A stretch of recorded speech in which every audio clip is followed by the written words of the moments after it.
How many of you guys think about history No. daily? No one? Well, I do.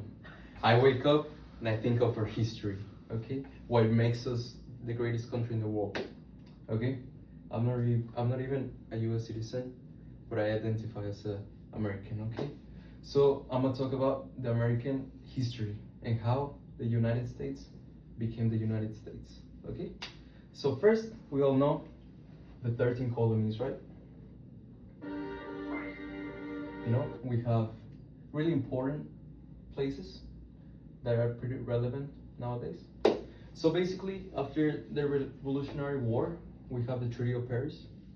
We all know that, you know? So in the Treaty of Paris of 1783, the United States acquired some territories, such as Ohio, Minnesota, Illinois, doubling its size. It was exactly 290 square miles of land. Okay, so we can see the Northwest Territory. So all this space was acquired after the Treaty of Paris, right? Moving on, the second purchase or the second acquisition by the United States was Louisiana. We all know about the Louisiana Purchase, right? It was by Thomas Jefferson. It was on 1803. $15 million. What can you do with $50 million right now? You can buy 4 houses, 4 really nice houses in California, right? We can buy 10 cars, 1 Bugatti.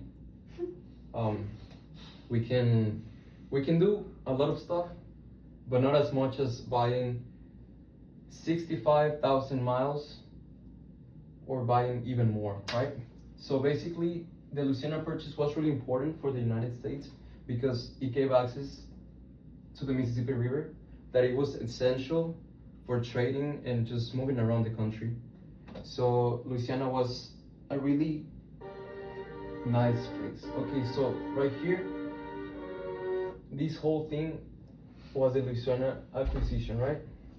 Okay, so the next one, it was Texas. Texas is one of the most important states of the United States right now. I would like to say that Texas is like the second most important after California, of course. It has 389 square miles. It was acquired after the Texas Revolution and Independence. Before it was part of the Union, Texas was its own country, since they didn't want to be in Mexico, which is kind of sad.